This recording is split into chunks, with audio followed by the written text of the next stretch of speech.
اللهم إني أسألك علما نافعا.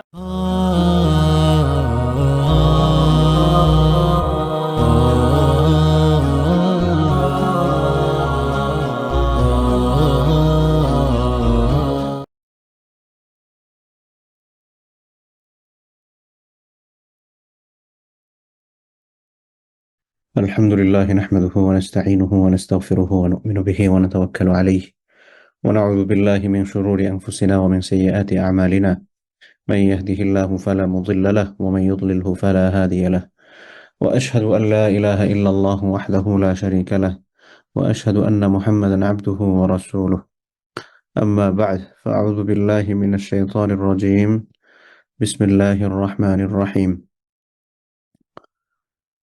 والذين جاهدوا فينا لنهدينهم سبلنا وإن الله لمع المحسنين. صدق الله العظيم. আমরা আল্লাহ সুবহানাহু ওয়া তাআলার দরবারে শুকরিয়া আদায় করছি। আল্লাহ সুবহানাহু ওয়া তাআলা আমাদেরকে তার প্রিয় নবী মুহাম্মদ সাল্লাল্লাহু আলাইহি ওয়াসাল্লামের কিছু হাদিস নিয়ে কথা বলার আবারও সুযোগ দিয়েছেন, আলহামদুলিল্লাহ।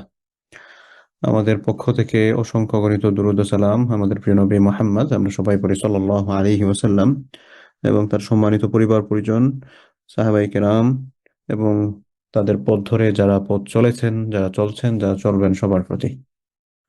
সম্মানিত দিনী বোনেরা, আমরা এই হালাকাতে যে হাদিস গ্রন্থ নিয়ে কথা বলি, যে হাদিস গ্রন্থের হাদিসগুলো নিয়ে আমরা কথা বলি, এই গ্রন্থের নাম হচ্ছে রিয়াদুস সালেহিন। এই রিয়াদুস সালেহিনের আজকে আল্লাহ তাআলা তৌফিক দিলে আমরা কিছু হাদিস নিয়ে কথা বলবো ইনশাআল্লাহ বিইذنিল্লাহ।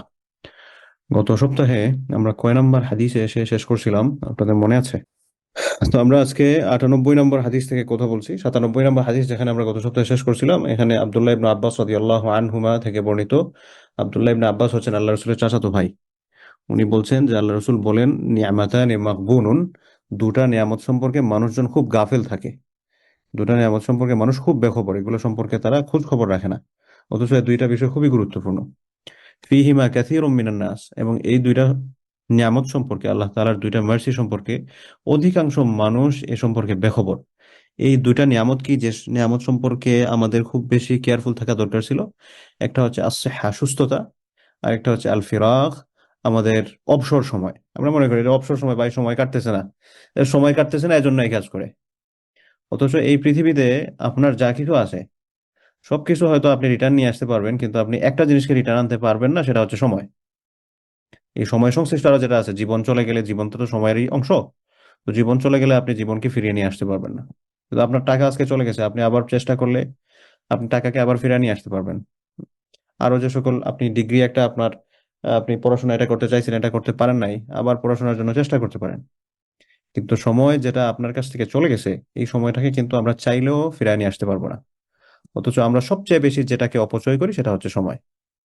এজন্য আল্লাহ সুবহানাহু ওয়া তাআলা এই সময়ের শপথ করে সূরা আসরের মধ্যে বলেছেন, ওয়াল আসর, সময়ের শপথ। এবং সময়ের শপথ করে আল্লাহ তাআলা আমাদেরকে বোঝাতে চাচ্ছেন, ইন্নাল ইনসানা লাফি খুসর, নিশ্চয় অধিকাংশ মানুষ হচ্ছে ক্ষতিগ্রস্ততার মধ্যে। তো এই সময়ের শপথ করে অধিকাংশ মানুষ ক্ষতিগ্রস্ততার মধ্যে, এটা কেন বললেন? কারণ হচ্ছে অধিকাংশ মানুষ সময়ের ব্যাপারে বেখবর, তারা সময়ের গুরুত্ব দেয় না, এবং এই সময়ের গুরুত্বটা না দেওয়ার কারণে অধিকাংশ মানুষ হচ্ছে ক্ষতির মধ্যে আছে। তবে এই ক্ষতি মুক্ত থাকার একটা পদ্ধতি আছে, কিভাবে নিজেকে ক্ষতি থেকে বাঁচিয়ে রাখা যায়। এই ক্ষতি থেকে বাঁচিয়ে রাখার মাধ্যম হচ্ছে আল্লাযীনা আমানু ওয়া আমিলুস সালিহাত, যারা ঈমান আনে এবং সৎকর্ম করে, ওয়া তাওয়াসাউ বিল হক, এবং মানুষকে উপদেশ প্রদান করে, পরস্পর একজন আরেকজনকে উপদেশ প্রদান করে সত্যের ব্যাপারে, এবং একজন আরেকজনকে উপদেশ প্রদান করে হচ্ছে ধৈর্যের ব্যাপারে। এরা হচ্ছে ক্ষতিমুক্ত, এরা ক্ষতিগ্রস্ত হয় না। কিন্তু এর বাহিরে যারা আছেন, অধিকাংশ মানুষ দেখা যায় এই সময়ের ক্ষেত্রে সময়ের অপচয় করার কারণে, সময়কে যথাযথ গুরুত্ব প্রদান না করার কারণে এই মানুষগুলো ক্ষতির মধ্যে থাকে। এজন্য আল্লাহ রাসূল বলেছেন, এটা বুখারীর হাদিস, যে দুইটা নিয়ামতের ব্যাপারে মানুষজন খুব বেখবর, এটাকে কদর করে না। একটা হচ্ছে তার সুস্থতা। মানুষ যখন অসুস্থ হয়ে পড়ে, সাধারণত ইয়াং টাইমে মানুষজন ইবাদত বন্দেগী কম করে, বৃদ্ধ হলে তখন গিয়ে ইবাদত বন্দেগীর পরিমাণটা বাড়ায় দেয়। তো বৃদ্ধ হলে তো মনে করেন মসজিদ, ইবাদত বন্দেগী, কোরআন তেলাওয়াত ছাড়া তো আপনার কোনো কাজ নাই।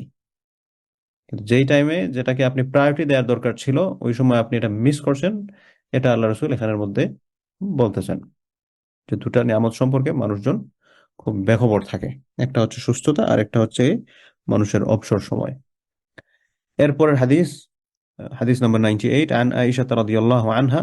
হাদিসটা বর্ণনা করতেছেন আল্লাহ রাসূলের প্রিয়তমা স্ত্রী আয়েশা রাদিয়াল্লাহু আনহা। তিনি বলছেন, আন্নান নবিয়্য সাল্লাল্লাহু আলাইহি ওয়াসাল্লাম, নিশ্চয় নবী করিম সাল্লাল্লাহু আলাইহি ওয়াসাল্লাম, কানা ইয়াকুম, তিনি দাঁড়াতেন, মিনাল লাইলি, রাতের মধ্য থেকে একটা অংশ, অর্থাৎ তিনি রাতে কিয়ামুল লাইল আদায় করতেন। কিয়ামুল লাইল কাকে বলা হয়? তাহাজ্জুদের নামাজ। হ্যাঁ। তো তিনি রাতে কিয়ামতের কি বলে তাহাজ্জুদের নামাজ আদায় করতেন, হাত্তা তাতাফাত্তারা কাদামা, এই যে রাতে তিনি তাহাজ্জুদের নামাজে দাঁড়াতেন, দাঁড়াতে দাঁড়াতে এমন অবস্থা হতো যে উনার পাটা ফেটে যেত। পা ফেটে যেত, এটার মানে কি? মানে হচ্ছে পাটা ফুলে ফেটে যেত, এত পরিমাণ সময় আল্লাহ রাসূল সাল্লাল্লাহু আলাইহি ওয়াসাল্লাম নামাজের মধ্যে দাঁড়াতেন। ফাকুলতু লাহু, তখন আমি বললাম, অর্থাৎ আয়েশা বলছেন, আমি আল্লাহ রাসূলকে বললাম, লিমা তাসনাউ হাদা ইয়া রাসূলুল্লাহ, আপনি এরকম কেন করেন?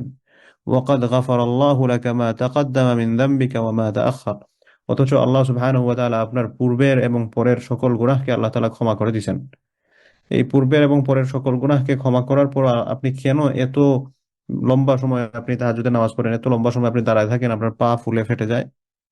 কাল, তখন আল্লাহ রাসূল বললেন সাল্লাল্লাহু আলাইহি ওয়াসাল্লাম, আফালা উহিব্বু আন আকুনা আবদান শাকুরা, আমি কি আল্লাহ তাআলার একজন কৃতজ্ঞ বান্দা হব না? আফালা উহিব্বু, আমি কি ভালোবাসবো না, আন আকুনা আবদান শাকুরা, একজন কৃতজ্ঞ বান্দা হতে? যে আল্লাহ তাআলা আমাকে মাফ করে দিয়েছেন, ঠিক আছে, এখন এটা যে একটা বড় অনুগ্রহ তিনি আমার উপর করলেন, এই অনুগ্রহের বিপরীতে আমার তো তার প্রতি অত্যন্ত কৃতজ্ঞ থাকা উচিত। এই আমি যে কৃতজ্ঞ আছি এটা প্রমাণ করতে গিয়ে আমি আল্লাহ সুবহানাহু ওয়া তাআলার সামনে এভাবে দাঁড়িয়ে থাকি। সুবহানাল্লাহ।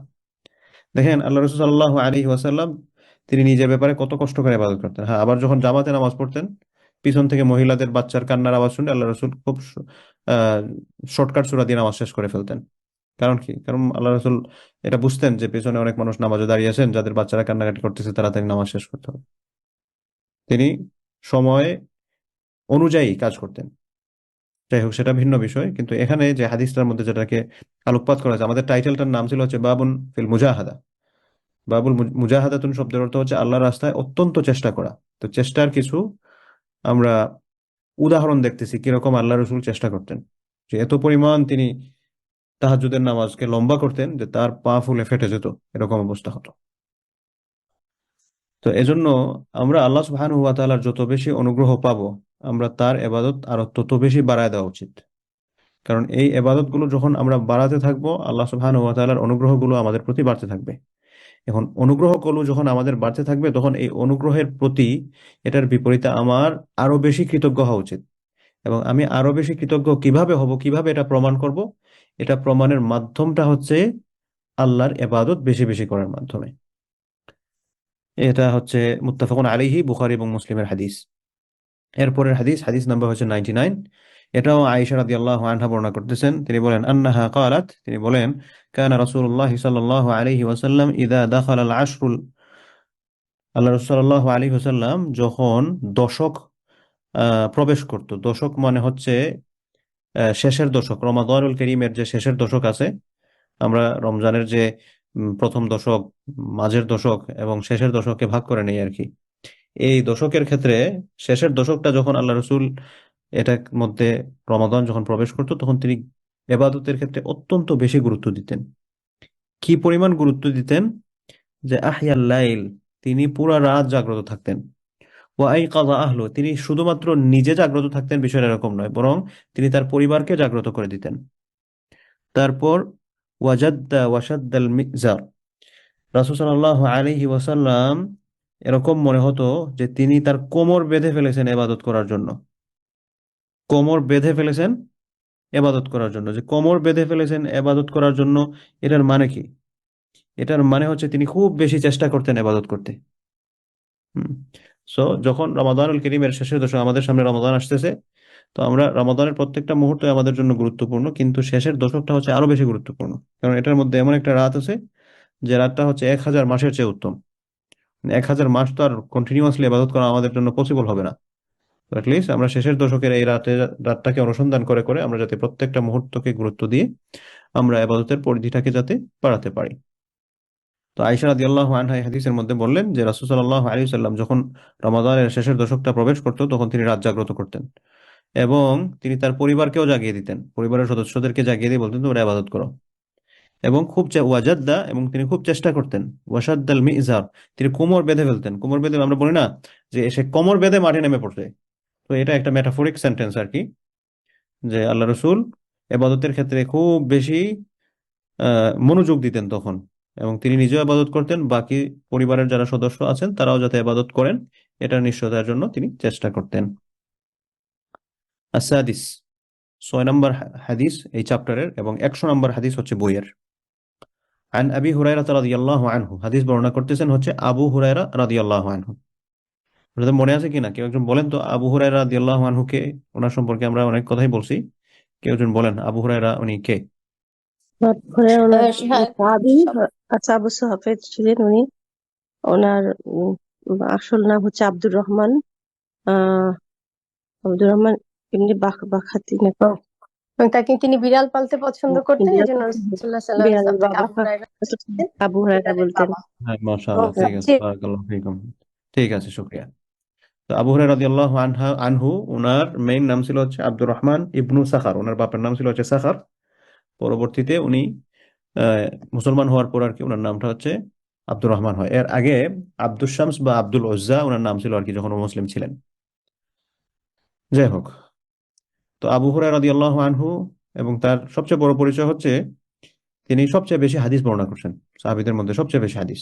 তিনি বলেন قال রাসূলুল্লাহ সাল্লাল্লাহু আলাইহি ওয়াসাল্লাম, আল্লাহ রাসূল বলেন আল মুমিনুল কাওয়ি, শক্তিশালী মুমিন, আল মুমিনুল কাওয়ি, শক্তিশালী মুমিন, খায়রুন, উত্তম, ওয়া আহাব্বু ইলাল্লাহ, এবং আল্লাহর কাছে অত্যাধিক পছন্দনীয়, ভালোবাসার পাত্র, মিনাল মুমিনিদ দাঈফ, দুর্বল মুমিন থেকে। এখন বলবেন শক্তিশালী মুমিন এবং দুর্বল মুমিন কাকে বলে? সেটা ইমানের শক্তি হবে, ফিজিক্যালিও হবে, অর্থাৎ আপনি ফিজিক্যালি ফিট আছেন, আপনার ইমানও পাওয়ারফুল, এবং আরেকজনের হচ্ছে ইমান পাওয়ারফুল আছে কিন্তু ফিজিক্যালি উনি হচ্ছে কমজোর, নিজেকে নিজের যত্ন নেয় না।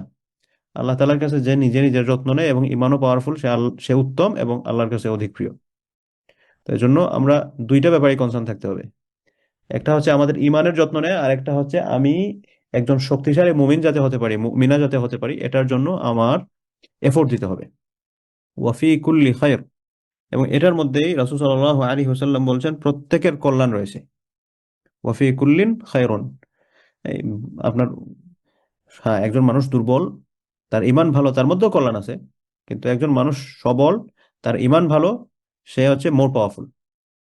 এরপর আল্লাহ রসুল বলছেন ইহরিস আলা মা ইয়ানফাউক, যেটা তোমাকে উপকার করে, যেটা থেকে তুমি উপকার গ্রহণ করছো সেটার প্রতি তুমি যত্নবান হও। আমরা অনেক সময় দেখা যায় যে আমরা অনেক সময় মেটাফরিক শব্দ ব্যবহার করি, যখন আমরা যেটা থেকে আমাদের উপার্জন থাকে বা যেটা থেকে আমি বেনিফিট নেই, এটাকে আমরা বলি কি, যে স্বর্ণের ডিম দেয়া হাঁস, বা এরকম মেটাফরিক শব্দ আমরা ব্যবহার করি। তো যেটাই করি না কেন, আমি যেটা থেকে ফায়দা পাচ্ছি, সেটা যে ধরনের ফায়দা, সেটা আমার ফাইন্যান্সিয়াল ফায়দা হোক, সেটা আমি এডুকেশনাল বেনিফিটস যেটা পাই শিক্ষাগতভাবে, বা যে কোনো দিক দিয়ে আমি একটা জায়গা থেকে একটা ফায়দা পাচ্ছি, এটার কদর করা। কথা প্রসঙ্গে আসলে যেমন মনে করেন এই যে হালাকাগুলো আমরা করতেছি আলহামদুলিল্লাহ, দেখেন অনলাইনে অনেক একাডেমিজ আছে, তারা ফিস চার্জ করে বা সেখান থেকে তারা বিজনেস করে। তো আমরাও চাইলে কিন্তু এরকম করতে পারতাম, আমাদের সার্কেলে যারা পড়াচ্ছেন আলহামদুলিল্লাহ তারা দে আর কোয়ালিফাইড, তো আমরাও চাইলে এটা করতে পারতাম, কিন্তু ফর দ্য সেক অফ আল্লাহ সুবহানাহু ওয়া তাআলা আমরা এটাকে স্প্রেড করছি, এবং এটা আমরা টোটালি ফ্রি রাখছি যাতে সব ধরনের মানুষজন যাতে আমাদের এখান থেকে দিনটাকে শিখতে পারেন। আমরা ব্যবসা করতেছি, ব্যবসা কি আল্লাহর সাথে করতেছি, আল্লাহ তাআলা আমাদেরকে এর বিনিময় দিবেন আখিরাতে ইনশাআল্লাহ। তো এজন্য আমরা যেটা যেখান থেকেই যা পাবো এটাকে যাতে আমরা গুরুত্ব দিই। তো শুধুমাত্র এটা কথা প্রসঙ্গে আসলে এজন্য বললাম। তো আল্লাহ রসুল বলছেন ইহরিস আলা মা ইয়ানফাউক, যেটা তোমাকে উপকার করছে তুমি সেটার প্রতি যত্নবান হও। ওয়াস্তাইন বিল্লাহ, এবং আল্লাহর কাছে তুমি সাহায্য প্রার্থনা করো। ওয়ালা তাজিজ, আজাজুন শব্দের অর্থ হচ্ছে নিরাশ হয়ে যাওয়া। লা তাজিজ, তুমি নিরাশ হয় না, হতাশ হয় না, উৎসাহহীন হয় না। আল্লাহ তাআলা অন্য আয়াতে বলেছেন কোরআন কারীমে লা তাকনাতু মির রাহমাতিল্লাহ, তোমরা আল্লাহ সুবহানাহু ওয়া তাআলার রহমত থেকে নিরাশ হয় না। তো আল্লাহ সুবহানাহু ওয়া তাআলার রহমত থেকে নিরাশ হতে আল্লাহ তাআলা নিষেধ করেছেন। হ্যাঁ, তোমার দ্বারা এটা হচ্ছে, আমরা বলি না না ভাই আমার দ্বারা কিছু হবে না, তো এটাতে আল্লাহ রাসূল নিষেধ করেছেন লা তাজিজ, তুমি উৎসাহহীন হয় না, বি কনফিডেন্ট। ওয়া ইন আসাবাকা শাইউন, তোমার উপর যদি কোনো একটা মুসিবত এসে পড়ে যায়, ফালা তাকুল, এটা বলো না, লাউ আন্নী ফাআলতু কানা কাযা ওয়া কাযা, হায় রে যদি আমি এরকম করতাম তাহলে এরকম হতো, এটা বলো না। এরকম নয়, আমি একটা কিছু পাওয়ার কথা, এখন হঠাৎ করে এটা পাইলাম না, তখন রে আমি যদি ওই কাজটা করতাম তাইলে এটা আমার হাত থেকে মিস হতো না, এগুলা বলা যাবে না। এগুলো তাকদীরের সাথে সাংঘর্ষিক, আল্লাহ রাসূল এখানে নিষেধ করছেন। ওয়ালাকিন, কিন্তু বলো, কদ্দার আল্লাহ, আল্লাহ সুবহানাহু ওয়া তাআলা এটা নির্ধারণ করে রাখছেন, এর জন্য হইছে। ওয়া মা শাআ ফাআলা, এবং তিনি যা চান সেটাই তিনি করেন। সুতরাং আমি এটা করলে, যেমন মনে করেন আমরা অনেক সময় বলি পেটে ব্যথা হয়েছে, কেন পেটে ব্যথা হয়েছে? ও ভাই ঠান্ডা খাবার খাই ফেলছিলাম। নো, পেটে ব্যথা হয়েছে এটা আল্লাহ তাআলা ব্যথা দিয়েছেন। আর ঠান্ডা খাবার হয়তো একটা ওসিলা হিসেবে হতে পারে, কিন্তু এরকম কথা আমরা বলা ঠিক নয়। আমরা এটা মেন করি না বলতে গিয়ে যে না এটাই হচ্ছে পাওয়ারফুল, এটার কারণে আমার পেটে ব্যথা হচ্ছে, বিষয়টা এরকম না, আল্লাহ তাআলাই দিয়েছেন। কিন্তু আমরা ব্যবহারিক ক্ষেত্রে বলে থাকি আর কি। কিন্তু কেউ যদি বিশ্বাস করে বলে যে না, আমি যে এই ঠান্ডা ভাত খাওয়ার জন্য বা শুটকির তরকারি খাওয়ার জন্য আমার পেটের মধ্যে ব্যথা হয়েছে, এবং সেটা বিশ্বাস করে শুধুমাত্র এই কারণেই পেটে পেটে ব্যথা হয়েছে, তাহলে তার ঈমান চলে যাবে। কারণ আল্লাহ, আমরা তাকদীরের ক্ষেত্রে কি পরিচয় জানি? ওয়াল কদরি খাইরিহি ওয়া শাররিহি মিনাল্লাহি তাআলা, তাকদীরের ভালো এবং মন্দ দুইটাই আল্লাহ তাআলার পক্ষ থেকে। তখন আমি যখন বলছি আমার ভাগ্যের নির্ধারণটা আল্লাহ তাআলার পক্ষ থেকে, তাহলে আমি এখানে আরেকটা কারণ কিভাবে দাঁড় করাবো?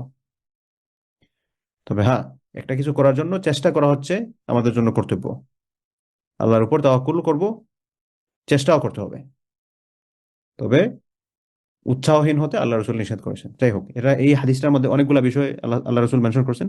1 নম্বর বিষয় হচ্ছে যে দুর্বল মুমিনের চেয়ে শক্তিশালী মুমিন আল্লাহর কাছে প্রিয়, উত্তম। এরপর আল্লাহ রসুল বলছেন যেটা তোমাকে উপকার করে, যেটা থেকে তুমি যে কোনো ধরনের উপকার পাচ্ছ, বৈধ উপকার, এটাকে তুমি কদর করো, এটাকে গুরুত্ব দাও। এরপরে বলেছেন তুমি আল্লাহর কাছে সাহায্য চাও, ওয়ালা তাজিজ, তুমি উৎসাহহীন হও না। আর তোমার উপর যদি কোনো কিছু এসে পতিত হয়, কিছু একটা পড়ে যায়, এটা মুসিবত টাইপ কিছু, তুমি এটা বলো না হ্যাঁ আমি যদি এটা করতাম তাইলে আমার এমনটা হতো, এটা যদি করতাম না তাইলে আমার এমনটা হতো না। হম, আমরা আফসোস করবো, আয় রে হায় আমার জন্যই বুঝি এই হয়েছে, অমুকের জন্য, আয় রে অমুক আমার এটা ধ্বংস করে দিছে একবারে, এরকম যাতে না বলেন। ওয়ালাকিন, বরং কুল বলো, কাদ্দার আল্লাহ, আল্লাহ তাআলা নির্ধারণ করে রাখছেন, এর জন্য হয়েছে। ওয়া মা শাআ ফাআলা, এবং তিনি যা চান সেটা করেন, এজন্য আমরা যাতে এটা না করি। ফাইন্না লাউ, এরপর আল্লাহ রাসূল বলছেন নিশ্চয়, তুমি যখন যদি শব্দের ব্যবহার করো, যদি এটা করতাম তাইলে ওইটা হইতো, তাফতাহু আমাল শাইতান, এই কথাটা শয়তানের কাজকে তোমার মধ্যে ওপেন করে দেয়। তুমি শয়তানকে সুযোগ দিচ্ছ, শয়তানের জন্য তুমি দরজাটা খুলে দিতেছো। তুমি যখন আহারে আমার যদি ওটা করতাম ওটা হতো, তখন শয়তান তোমার মধ্যে ইনফ্লুয়েন্স করে তোমার তাকদীরের সাথে তোমাকে সাংঘর্ষিক বানায় ফেলবে, তোমার ঈমানের মধ্যে ভেজাল ঢুকাই দিবে। Be careful. এরপরের হাদিস 101 নম্বর হাদিস, আস-সাবি'আ, এই চ্যাপ্টারের 7 নম্বর হাদিস, আর বইয়ের হচ্ছে 101 নম্বর হাদিস। আনহু রাদিয়াল্লাহু আনহু, আনহু মানে হচ্ছে সেম সাহাবী, আগে যিনি বর্ণনা করছেন, এই হুটা হচ্ছে একটা সর্বনাম আর কি, আপনার প্রোনাউন। উনি হচ্ছেন আবু হুরায়রা, আনহু তার থেকে মানে হচ্ছে সেম, আগে যিনি বর্ণনা করছেন তিনি হাদিসটা বর্ণনা করতেছেন, তিনি বলছেন আন্না রাসূলুল্লাহ সাল্লাল্লাহু আলাইহি ওয়াসাল্লাম, আল্লাহ রাসূল সাল্লাল্লাহু আলাইহি ওয়াসাল্লাম বলেন, হুজিবাতিন নার বিশ-শাহাওয়াত ওয়া হুজিবাতিল জান্নাতু বিল মাকারিহ।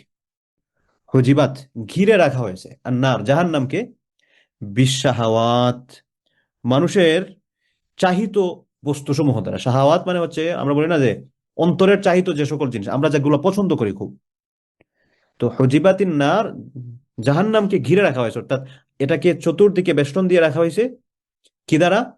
মানুষের চাহিত বস্তুসমূহ দ্বারা, যেগুলো মানুষ খুব পছন্দ করে। মানুষ কি পছন্দ করে? মানুষ পছন্দ করে টাকা পয়সা, মানুষ পুরুষের ক্ষেত্রে পছন্দ করে হচ্ছে আপনার সুন্দরী নারী, নারীদের ক্ষেত্রে স্মার্ট পুরুষ, হ্যাঁ, তারপর হচ্ছে সুন্দর গাড়ি হবে, সুন্দর বাড়ি হবে, তারপর হচ্ছে একটা স্টেবল লাইফস্টাইল হবে।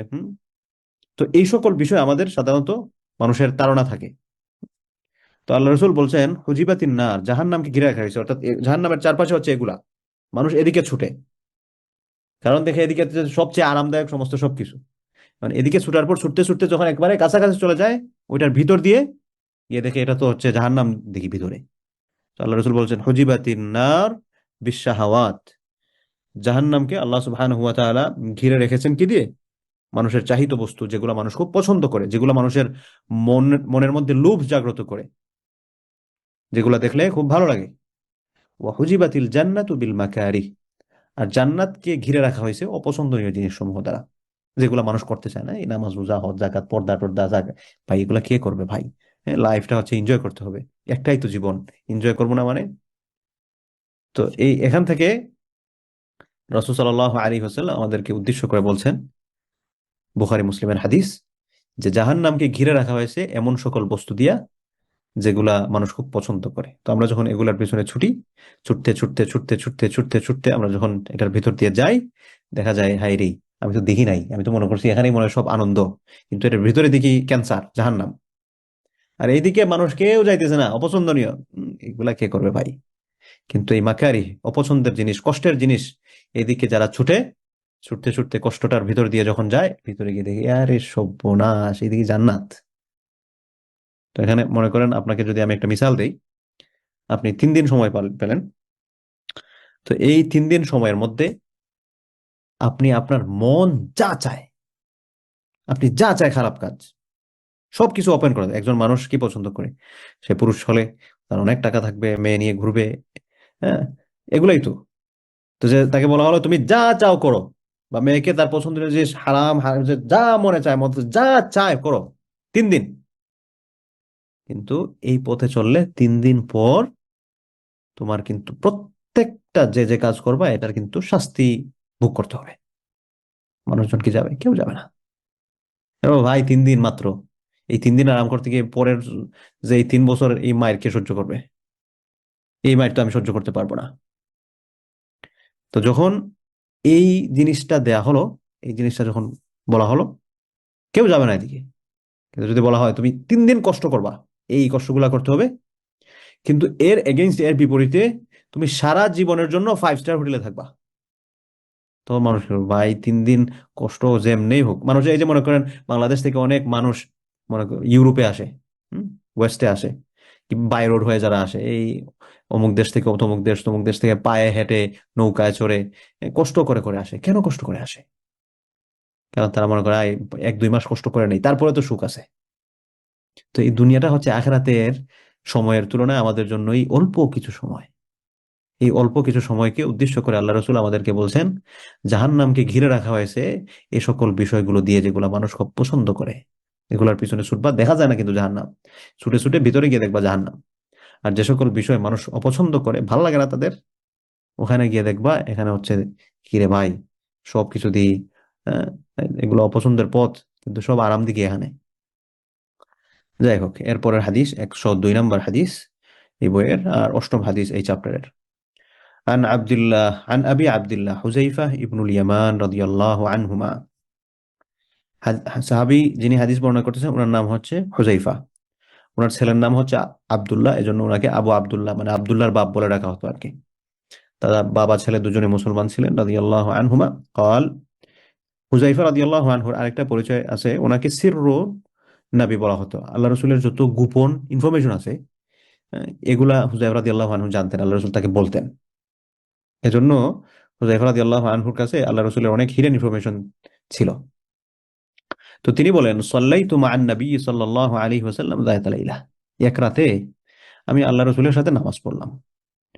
ফাফতাতাহাল বাকারা, তিনি সূরা বাকারা পড়া শুরু করলেন। তো নামাজে যখন সূরা বাকারা পড়া শুরু করছেন, ফাকুলতু ইয়ারকাউ ইনদাল মিআহ, আমি মনে করলাম যে মনে হয় 100 রাকাত পড়ার পরে তিনি রুকুতে যাবেন। কে বলতেছেন? হুযায়ফা। হুযায়ফা আল্লাহ রাসূলের সাথে এক রাতে নামাজ দাঁড়াইছেন। তো নামাজে দাঁড়ানোর পর আল্লাহ রসুল সূরা বাকারা শুরু করছেন। তো সূরা বাকারা পড়তেছেন, এদিকে মুসল্লি হচ্ছেন হুযায়ফা। এই বললেন আল্লাহ রসুল সম্ভবত 100 রাকাত পড়ার পর তিনি রুকুতে চলে যাবেন। সুম্মা মাদা, কিন্তু 100 রাকাত পড়ার পর আল্লাহ রসুল তো রুকুতে গেলেন না। ফাকুলতু ইউসাল্লি বিহা ফি রাকাতিন, যখন 100 রাকাতের পর রুকুতে গেলেন না, তখন হুযায়ফা বললেন তাইলে বুঝতে পারছি আল্লাহ রসুল এই রাকাতে পুরা সূরা বাকারা শেষ করবেন, তারপর রুকুতে যাবেন। চিন্তা করছেন, সূরা বাকারা মানে হচ্ছে প্রায় 2.5 পারার মতো, 2 পারা 8 পৃষ্ঠা। ফামাদা, এরপর আল্লাহ রসুল পুরা সূরা বাকারা এক রাকাতে পড়ার পরও তিনি রুকুতে গেলেন না। ফামাদা, চলতে লাগলেন। ফাকুলতু ইয়ারকাউ বিহা সুম্মা ইফতাতাহান নিসা, আমি তো মনে করছি যে অ্যাটলিস্ট পুরা সূরা পড়ার পর তো রুকুতে যাবেন, কিন্তু না, দেখা যায় তো কাম হয় নাই। পুরা সূরা পড়ার পর আরেক সূরা শুরু করে দিয়েছেন, সূরা নিসা। ফাকারাআহা, এটা পড়লেন। সুম্মা ইফতাতাহা আলে ইমরান ফাকারাআহা। এরপর সূরা আলে ইমরান পড়া শুরু করলেন। আপনি চিন্তা করছেন এক রাকাতে সূরা বাকারা, সূরা আলে ইমরান, সূরা নিসা, তিনটা সূরা। কোরআন কারীমের সবচেয়ে বড় বড় যে সূরাগুলো আছে এই তিনটা এদিকে প্রথম দিকের, এগুলো আল্লাহ রাসূল সাল্লাল্লাহু আলাইহি ওয়াসাল্লাম পড়লেন, তাও একটা রাকাতের মধ্যে। ইয়াকরাউ মুতারাসসিলান, এবং রাসূল সাল্লাল্লাহু আলাইহি ওয়াসাল্লাম যে তেলাওয়াত করতেছিলেন তিনি স্বাভাবিকভাবে ধীরে সুস্থে তেলাওয়াত করতেছিলেন, শান্তভাবে তিনি পড়তেছিলেন। ইযা মাররা বিআয়াতিন ফিহা তাসবিহ সাব্বাহা, এমন কোন আয়াত পড়তেছেন যেখানে আল্লাহ সুবহানাহু ওয়া তাআলার প্রশংসা, সুবহানাল্লাহ, আশ্চর্যজনক, যেখানে তাসবিহ পড়া দরকার, আল্লাহ সুবহানাহু ওয়া তাআলার তাসবিহ পড়া দরকার, সেখানে আল্লাহ রাসূল তাসবিহ পড়তেছিলেন। ওয়া ইযা মাররা বিসুআলিন সাআলা, আর এমন কোন আয়াত পড়তেছেন যেখানে আল্লাহ সুবহানাহু ওয়া তাআলার কাছে আশ্রয় প্রার্থনা করা দরকার, সেখানে আল্লাহ রাসূল আশ্রয় প্রার্থনা করতেছিলেন। ওয়া ইযা মাররা বিতাআউযিন তাআওয়াদা, তো এই পড়তে গিয়ে যদি কোথাও দেখা যায় তো এর আগে যেটা সাআলা সুআলিন, কোথাও যদি দোয়া করার এরকম কোনো জায়গা ছিল, সেখানে আল্লাহ রাসূল দোয়া করতেছিলেন নামাজেই। আশ্রয় প্রার্থনা করার কোনো জায়গা, সেখানে আশ্রয় প্রার্থনা করতেছিলেন। সুম্মা রাকাআ, এরপর আল্লাহ রাসূল সাল্লাল্লাহু আলাইহি ওয়াসাল্লাম রুকুতে গেলেন। ফাজাআলা ইয়াকুল সুবহানা রাব্বিয়াল আযীম ফাকানা রুকুউহু নাহওয়াম মিন কিয়ামিহি, সেখানে রুকুর তাসবিহ আল্লাহ রাসূল পাঠ করলেন। সুবহান রাব্বিয়াল আযীম, এই যে পাঠ করলেন, এই রুকুটাকে নামাজে যতটুকু পরিমাণ সময় তিনি দাঁড়াইছিলেন সেম সেই পরিমাণ সময় তিনি রুকুতে দেওয়া শুরু করলেন। আর যতক্ষণ দাঁড়িয়েছিলেন ততক্ষণ তিনি রুকুতেও স্পেন্ড করলেন। সুম্মা ক্বাল সামিআ আল্লাহু লিমান হামিদাহ, এরপর রুকু থেকে দাঁড়ালেন, রব্বানা লাকাল হামদ, এটা পাঠ করলেন। সুম্মা কামা কিয়ামান তাওয়ীলান করিবাম মিম্মা রাকা, এরপর লম্বা সময় ধরে তিনি দাঁড়িয়ে থাকলেন, মোটামুটি রুকুতে যত সময় ব্যয় করছিলেন এটার কাছাকাছি। সুম্মা সাজাদা, এরপর আল্লাহ রাসূল সিজদায় গেলেন। ফাকাল সুবহানা রাব্বিয়াল আ'লা, এরপর তিনি সুবহান রাব্বিয়াল আ'লা এটা পাঠ করলেন। ফাকানা সুজুদুহু করিবাম মিন কিয়ামিহি, এবং তার সিজদার সময়টাও প্রায় যতক্ষণ পর্যন্ত তিনি দাঁড়িয়েছিলেন এটার নিকটবর্তী সময় ছিল। রাওয়াহু মুসলিম, সহিহ মুসলিমের হাদিস। আপনি চিন্তা করেন কি পরিমাণ লম্বা সময় আল্লাহ রাসূল সাল্লাল্লাহু আলাইহি ওয়াসাল্লাম নামাজ পড়তেছেন। নামাজ পড়তে গিয়ে এক রাকাতে সূরা বাকারা, সূরা আলে ইমরান, সূরা নিসা পড়ে ফেলছেন। ভাই, আপনাদের তো খবর আমি জানি না, আমার যদি ইমাম সাহেব এটা পড়ে আমি তো বট্টাস করে বসে যাওয়া ছাড়া তো কোনো গতি থাকবে না। মুসল্লি পিছন দিক দিয়ে সবাই দৌড়াবে। এক রাকাতে এই তিনটা সূরা বর্তমান সময়ে পড়া, এটা তো আমরা কল্পনায় আনতে পারি না। কিন্তু রাসূল সাল্লাল্লাহু আলাইহি ওয়াসাল্লাম সেটা করেছেন, তাও থেমে থেমে থেমে থেমে থেমে থেমে। আল্লাহু আকবার। এরপর হচ্ছে আত-তাসিহ, নবম নম্বর হাদিস। আসলে এই সকল হাদিসগুলা পড়ার পর মানে আমাদের একটু আত্মসমালোচনা করা দরকার আর কি, যে আসলে আমরা কোন নবীর উম্মত, আমাদের নবী কি আমাদের জন্য করে গেছেন, কি পথ আমাদেরকে দেখিয়ে গিয়ে গেছেন, আর আমরা আসলে কি করতেছি, কিসের পেছনে আসলে আমরা এফোর্টটা দিতেছি। এই যে মনে করেন অনেকে অনেক ধরনের চ্যালেঞ্জের কাজ করে, যে বাইসাইকেল দিয়ে হচ্ছে আমি এত কিলোমিটার সফর করছি, বা হচ্ছে এভারেস্টে যায়, উঁচু পাহাড়ের উপর, এরকম কঠিন কঠিন টাস্ক নিজেকে দেয় ফেস করার জন্য। সেগুলো না করে আমরা কিন্তু এটা ফেস করতে পারি সূরা বাকারা এক রাকাতে, হ্যাঁ, সূরা বাকারা, সূরা আলে ইমরান, সূরা নিসা এক রাকাতে, এরকম টাস্ক গুলা নিজে আমরা, শুনেন, দিন পালন করতে হলে দিনকে নিজের মধ্যে ধারণ করতে হবে। দিনকে আমরা নিজের মধ্যে, আমার শয়নে স্বপনে সবটা, আমার এ টু জেড, আমি কিছু করার ক্ষেত্রে বলবো যে না, আমি কিছু একটা করতেছি, okay, let's do this according to Islam, Islam অনুযায়ী আমি এটা করবো, অথবা আমার এটার সাথে আমি ইসলামকে জড়াবো, কিভাবে করা যায়। তো এই চিন্তাগুলো যাতে আমাদের মধ্যে থাকে আর কি। যাই হোক, বাচ্চাদেরকে টাস্ক দিতে পারেন, যারা এখানে প্যারেন্টসরা আছেন বাচ্চাদেরকে এরকম টাস্ক দিতে পারেন। তুমি এত বড় সূরা তো আর তাদের জন্য কঠিন হবে, যে লম্বা লম্বা একটু সূরা যেগুলো আছে তুমি এটা দিয়ে নামাজগুলো পড়ো, তোমাকে এটা দিব। বাচ্চাদেরকে পুরস্কার দিবেন, আদর করবেন। তো এই আদর করতে গিয়ে কোনো কিছু আপনি একটা টাস্ক দিয়ে তাকে দেন, এমনিতেই দিয়েন না। তুমি ভালো করে পড়াশোনা করো, নামাজ ঠিকঠাক মতো পড়ো, এই সূরা দিয়ে নামাজ পড়ো লম্বা করে, আমি শুনবো, করো, তাইলে তোমাকে এটা দিব। তো এরকম কোনো কিছু দেওয়ার সময় তাদেরকে টাস্ক দিয়ে দিয়ে দেন, একটা উসিলায় তাদেরও কিছু চর্চা হয়ে যাবে ইনশাআল্লাহ। 103 নম্বর হাদিস আত-তাসি', আর এই চ্যাপ্টারের 9 নম্বর হাদিস। চ্যাপ্টারের নাম তো মনে আছে, বাবুন ফিল মুজাহাদা, আল্লাহর রাস্তায় চেষ্টা করা। কি ধরনের চেষ্টা? এই ধরনের চেষ্টার কিছু হাদিস আমরা পড়তেছি আর কি। এরপর আন ইবনু মাসউদ রাদিয়াল্লাহু আনহু, আব্দুল্লাহ ইবনে মাসউদ রাদিয়াল্লাহু আনহু, তিনি বেশ প্রসিদ্ধ সাহাবী ছিলেন। ইসলামী আইন সম্পর্কে উনি খুব ভালো বুঝতেন। তার থেকে বর্ণিত, কাল, তিনি বলেন, সাল্লাইতু মা'আন নবী সাল্লাল্লাহু আলাইহি ওয়াসাল্লাম লাইলাতান, আমি এক রাতে আল্লাহ রাসূলের সাথে নামাজ পড়তেছিলাম। ফাআতাল আল কিয়াম, আল্লাহ রাসূল নামাজে এত পরিমাণ লম্বা সময় দাঁড়ালেন, হাত্তা হামামতু বিআমরিন সু। এই লম্বা সময় দাঁড়ানোর কারণে আমি একটা খারাপ কাজের ইচ্ছা করছি।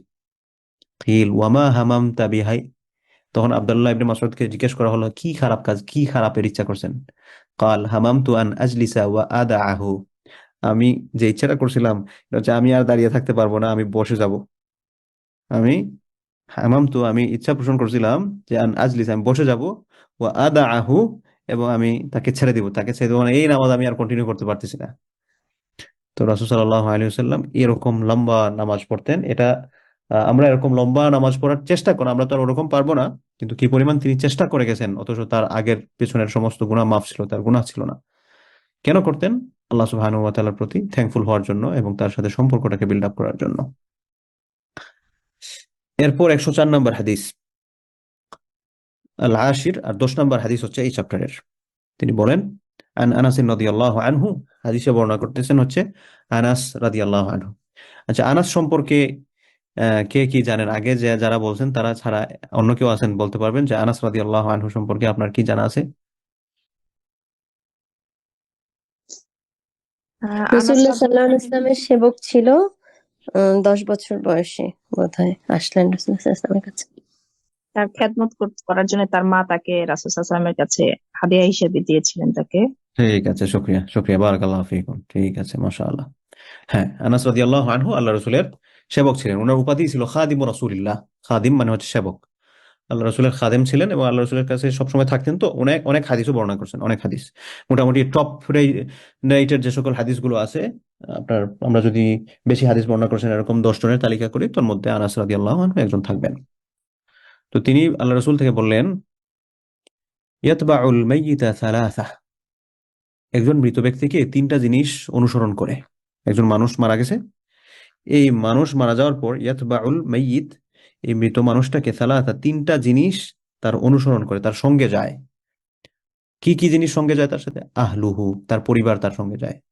ওয়ামালুহু, তার সম্পদ তার সঙ্গে যায়। ওয়ামালুহু, এবং তার কাজ তার সঙ্গে যায়।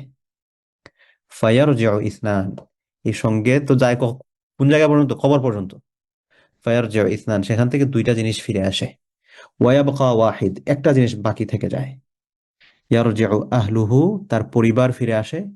ওয়ামালুহু, তার সম্পদও ফিরে আসে, এগুলো তার সাথে যায় না কবরে।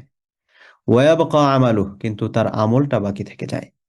মুত্তাফাক আলাইহি, বুখারী এবং মুসলিমের হাদিস। তো সম্মানিত বোনেরা, এখানে দেখেন রাসূল সাল্লাল্লাহু আলাইহি ওয়াসাল্লাম আমাদেরকে উদ্দেশ্য করে বলছেন যে একজন মানুষ, তার পরিবার, তার সম্পদ সবকিছু তার সাথে কতক্ষণ পর্যন্ত আছে? মৃত্যু পর্যন্ত। মৃত্যুর পর দাফন যখন হবে, মৃত্যু হয়ে গেছে, তারপর সম্পদ শেষ। সম্পদ তো আর কবর পর্যন্ত হেঁটে হেঁটে যেতে পারবে না, সম্পদ শেষ। আপনার হাতে মোবাইল, আমি যে ল্যাপটপে পড়াইতেছি, আমি এখানে চেয়ার টেবিলে বসে আছি, এই সমস্ত সবকিছু তখন আর আমার থাকবে না। আমার মোবাইলটা অন্য আরেকজনের হাতে চলে যাবে, হয়তো ইনস্ট্যান্টলি ইউজ করা শুরু করবে না, এগুলো আরেকজনের দায়িত্বে চলে যাবে। তারপর কয়েকদিন পর, তারপর দেখা যাবে আমার ফোনটার মালিক অন্য কেউ হয়ে গেছেন, আমার ল্যাপটপের মালিক অন্য কেউ হয়ে গেছেন, টাকা পয়সার মালিকগুলো তাদের মধ্যে ভাগ বাটোয়ারা হয়ে চলে গেছে। তো আমার পরিবার আমার কবর পর্যন্ত আছেন, কবরের পর আমার পরিবারও শেষ। তো আমার সম্পদ, আমার পরিবার, কেউ আমার সাথে যাবে না, কেউ যাবে না। সাথে একটাই যাবে, আমালু, তার কাজটা।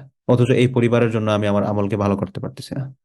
এই পরিবারের সদস্যদের জন্য দেখা যায় আমি হালাল হারাম ভেদাভেদ করতেছি না, সবকিছু করতেছি। হম কার জন্য করলাম? কেউই তো আমাকে বেনিফিট দিতে পারতেছে না। তো এই জন্যই আল্লাহ রাসূল আমাদেরকে বলছেন যে 3টা জিনিস মানুষকে অনুসরণ করে, মানুষের সাথে থাকে, কিন্তু 2টা জিনিস ফিরে আসে, একটা জিনিস তার সাথে বাকি থেকে যায় মৃত্যুর পরে। এরা হচ্ছে আমল। এরপরের হাদিস 105 নম্বর, আল হাদি আশর, এবং এই অধ্যায়ের হচ্ছে 11 নম্বর হাদিস। আন ইবনে মাসউদ রাদিয়াল্লাহু আনহু قال, হাদিসটা বর্ণনা করতেছেন আব্দুল্লাহ ইবনে মাসউদ রাদিয়াল্লাহু আনহু। তিনি বলেন, قال النبي صلى الله عليه وسلم, আল্লাহ রাসূল সাল্লাল্লাহু আলাইহি ওয়াসাল্লাম থেকে বর্ণিত, আল জান্নাতু আকরাবু ইলা আহাদিকুম মিন শিরাকি না'লিহি ওয়ান নারু মিথলু যালিকা, রাওয়াহুল বুখারী, বুখারীর হাদিস। আল্লাহ রাসূল বলেন, আল জান্নাতু, জান্নাত, আকরাবু, খুব নিকটবর্তী, অধিক নিকটবর্তী, ইলা আহাদিকুম, তোমাদের কারো, তোমাদের প্রত্যেকেরই জান্নাত খুবই নিকটবর্তী। কি পরিমাণ নিকটবর্তী? মিন শিরাকি না'লিহি, জুতার যে ফিতা আছে, জুতার ফিতা মানুষের কতটুকু নিকটবর্তী? মানুষ যখন জুতা পড়তে যায় একবারে কাছাকাছি থাকে না, জুতার মধ্যে, জুতারই তো একটা অংশ হচ্ছে জুতার ফিতা। তো এই জুতার ফিতাটা মানুষের কাছে যতটুকু ক্লোজ, তার যতটা নিকটে, তার চেয়েও জান্নাত হচ্ছে নিকটে। এর মানে কি? এর মানে হচ্ছে জান্নাতে যাওয়া খুবই সহজ, খুবই সহজ। কারণ বলবেন তাইলে তো আমরা জান্নাতে চলে যাবো। কথা এখানে শেষ না। ওয়ান্নারু মিসলু যালিকা, জাহান্নামও কিন্তু এরকমই। অর্থাৎ জুতার ফিতার চেয়েও জান্নাত নিকটবর্তী, জাহান্নামও নিকটবর্তী। আপনি আপনার কর্মের মাধ্যমে আপনি চুজ করবেন কোন দিকে আপনি যাচ্ছেন। আপনি দুইটাই আপনার খুবই কাছাকাছি। এই দুটার মধ্যে আপনি জান্নাতে যাচ্ছেন নাকি জাহান্নামে যাচ্ছেন, এটা খুবই সহজেই যেতে পারবেন। জান্নাতে যাওয়া সহজ, জাহান্নামে যাওয়া সহজ, দুইটাই সহজ, কঠিন কোনটাই না। এরপর রাসূল সাল্লাল্লাহু আলাইহি ওয়াসাল্লাম আরেক হাদিসে বলেন, 106 নম্বর হাদিস আর এই অধ্যায়ের 12 নম্বর হাদিস, যে সাহাবী হাদিস বর্ণনা করতেছেন, ওনার উপাধি ছিল আবি ফিরাস। ওনার মেইন নাম ছিল হচ্ছে রবিয়া ইবনে কাব আল আসলামি, খাদিমু রাসূলিল্লাহ সাল্লাল্লাহু আলাইহি ওয়াসাল্লাম। আল্লাহ রাসূলের কয়েকজন খাদেম ছিলেন, বেশি ঘনিষ্ঠ ছিলেন হচ্ছে আনাস, এবং এর বাইরে আরেকজন ছিলেন হচ্ছে রবিয়া। এই যে রবিয়া, খাদিমু রাসূলিল্লাহ সাল্লাল্লাহু আলাইহি ওয়াসাল্লাম, তিনি আল্লাহ রাসূলের খাদেম ছিলেন। ওয়ামিন আহলি সুফা, এবং সুফার অধিবাসী ছিলেন। সুফা কি জিনিস? সুফা হচ্ছে রাসূল সাল্লাল্লাহু আলাইহি ওয়াসাল্লামের ঘরের পাশে মসজিদ নববীতে একটা জায়গা ছিল। এই জায়গায় কিছু সাহাবীরা এখানে সব সময় থাকতেন, দিন রাত তারা এখানে থাকতেন। আল্লাহ রসুল তাদেরকে দিন শিখাতেন, তাদের ঘর বাড়ি ছিল না, এখানেই তারা থাকতেন। এবং অন্যান্য সাহাবীরা তাদেরকে খাওয়াতেন। তাদের, এবং তারা থাকতেন হচ্ছে এখানে, 70 জনের মতো ছিলেন। এবং তারা আল্লাহ রসুলের কাছ থেকে সব সময় তারা দিন শিখতেন, মনে করেন আবাসিক মাদ্রাসা আর কি, আবাসিক মাদ্রাসা এরকম। তো এই রাবিআ রাদিয়াল্লাহু আনহু, যিনি এই হাদিসটা বর্ণনা করতেছেন, তিনি আল্লাহ রসুলের সেবক ছিলেন। এবং এই আসহাবে সুফার যে সকল সাহাবীরা ছিলেন, আসহাব মানে হচ্ছে সাহাবীগণ, সুফা মানে হচ্ছে ওই এরিয়াতে যারা থাকতেন আর কি, মসজিদ নববীর ওই অংশটাতে, এদের মধ্য থেকে তিনি একজন ছিলেন, আবাসিক মাদ্রাসার ছাত্র। তিনি বলেন, কুনতু আবিতু মা রাসূলিল্লাহি সাল্লাল্লাহু আলাইহি ওয়াসাল্লাম, তিনি বলছেন একদিন আমি রাসূল সাল্লাল্লাহু আলাইহি ওয়াসাল্লামের সাথে, কুনতু আবিতু, আমি রাত রাত কাটাইতাম, কুনতু আবিতু, আমি রাত কাটাতাম মা রাসূলিল্লাহি সাল্লাল্লাহু আলাইহি ওয়াসাল্লাম, আল্লাহ রাসূলের সাথে। ফাআতিহি বিউদুইহি, তো আমি তাকে তার ওযুর পানি এনে দিতাম, তার ওযুর পানি এনে দিতাম। ওয়া হাজাতিহি, এবং তার প্রয়োজনীয় যে সকল জিনিস দরকার হতো আমি এগুলা তাকে এনে দিতাম। তো এগুলা এনে দেওয়ার পর একদিন ফাকালা সালনি, আল্লাহ রাসূল আমাকে বললেন, আমার কাছে কিছু চাও। What you want? কি চাও? কিছু একটা আমার কাছে চাও, আস্ক সামথিং ফ্রম মি। ফাকুলতু, এরপর আমি বললাম, আসআলুকা মুরাফাকাতাকা ফিল জান্নাহ। ইয়া রাসূলুল্লাহ, আপনি যখন বলছেন আপনার কাছে চাইতে, ঠিক আছে চাইলাম। কি চাইলাম? আসআলুকা মুরাফাকাতাকা ফিল জান্নাহ, আমি জান্নাতে আপনার সঙ্গ চাই। আমি শুধুমাত্র জান্নাতে যেতে চাই বিষয়টা এরকম না, আমি জান্নাতে যেতে চাই এবং আপনার সঙ্গ চাই, জান্নাতে আমি আপনাকে আমার পাশে চাই। সুবহানাল্লাহ। ফাকাল, তখন আল্লাহ রাসূল বললেন, আওয়া গায়রা যালিক, এর বাইরে আর কিছু চাও না? ফাকুলতু হুয়া যাকা, রাবিয়া বললেন, ইয়া রাসূলুল্লাহ, আর কিছু নাই, এটাই, দ্যাটস ইট। ফাকাল, তখন আল্লাহ রাসূল বললেন, ফাআইন্নি আলা নাফসিকা বিকাসরাতিস সুজুদ। ফাআইন, তাহলে এক কাজ করো, তুমি তোমাকে সহযোগিতা করো, নিজে নিজেকে সহযোগিতা করো। কেমনে সহযোগিতা করবো? বিকাসরাতিস সুজুদ, অতি অধিক সিজদা দিয়ে। অর্থাৎ তুমি যদি অধিক সিজদা দাও তাহলে তুমি জান্নাতে আমার সঙ্গী হবে।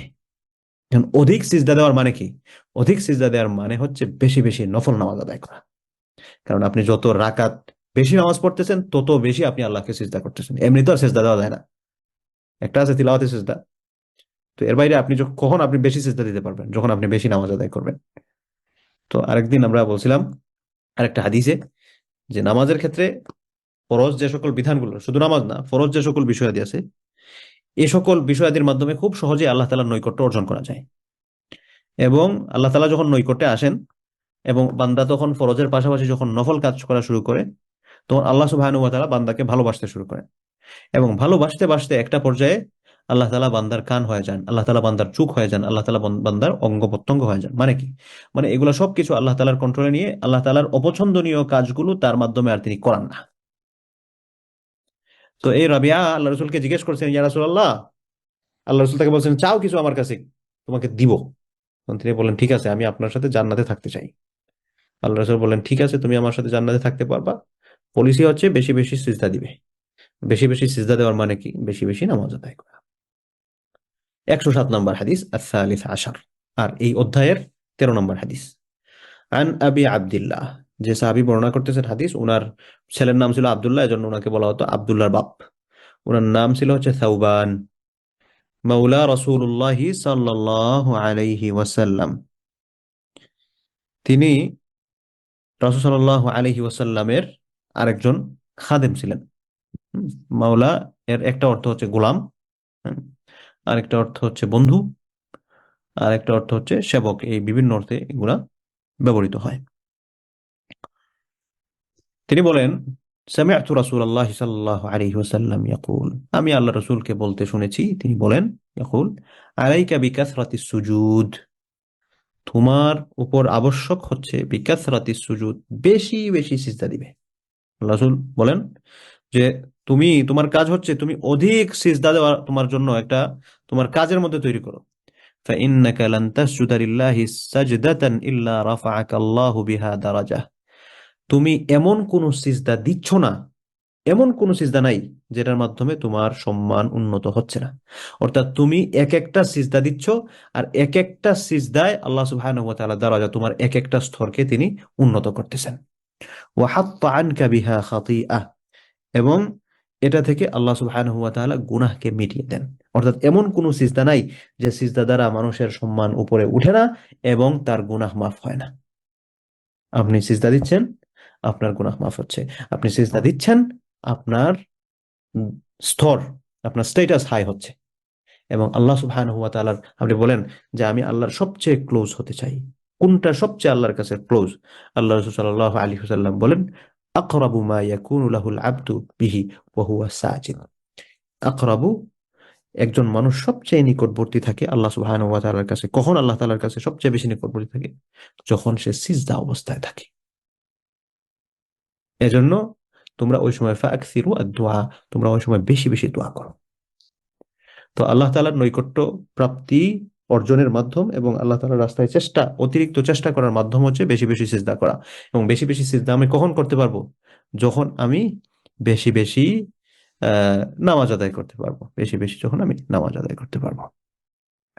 এরপর 108 নম্বর হাদিস, عن أبي صفوان عبد الله بن بسر الأسلمي رضي الله عنه قال قال رسول الله صلى الله عليه وسلم خير الناس من طال عمره وحسن عمله। যে সাহাবী হাদিস বর্ণনা করতেছেন, ওনার উপাধি ছিল আবু সফওয়ান, সফওয়ানের পিতা। ওনার মেইন নাম ছিল আব্দুল্লাহ আল আসলামি। তিনি বলেন, রাসূল সাল্লাল্লাহু আলাইহি ওয়াসাল্লাম বলেছেন, খায়রুন নাস, মানুষদের মধ্যে উত্তম হচ্ছে ওই ব্যক্তি, মান তালা উমরুহ, যে লম্বা হায়াত পাইছে, লম্বা বয়স পাইছে। এখন লম্বা বয়স পাইলেই সে ভালো এরকম না, ওয়া হাসুনা আমালু, এবং তার আমলকে সুন্দর করতে পারছে। সে সুন্দর লম্বা হায়াত পেয়েছে, এবং এটার এগেইনস্ট কি? এটার এগেইনস্ট হচ্ছে সে সুন্দর লম্বা হায়াত পাওয়ার লম্বা হায়াত পাওয়ার পাশাপাশি সে তার আমলকেও সুন্দর করছে। তো এই দুইটা জিনিস যদি আমরা পাই, শুধুমাত্র লম্বা বয়স হইলেই হলো না, তার আমল যদি হারামের পথে যায়, তাইলে এই বয়স হওয়ার চেয়ে কম বয়স থাকাই ভালো ছিল। কিন্তু যদি আমরা লম্বা বয়স পাই, তাহলে লম্বা বয়স পাওয়ার সাথে সাথে আমরা যাতে নিজেদের মধ্যে এই ফিলিংসটা আমরা ক্রিয়েট করতে পারি যে আলহামদুলিল্লাহ, আল্লাহ তাআলা আমাকে হায়াত দিয়েছেন, আমি যাতে এটাকে আল্লাহ সুবহানাহু ওয়া তাআলার সাথে, আল্লাহ সুবহানাহু ওয়া তাআলার পথে আমি যাতে এটাকে ব্যয় করতে পারি। তো আমরা আজকে 108 নম্বর হাদিস পর্যন্ত পড়লাম। আল্লাহ তাআলা তৌফিক দিলে ইনশাআল্লাহ আমরা আগামী সপ্তাহে 109 নম্বর হাদিস থেকে শুরু করব।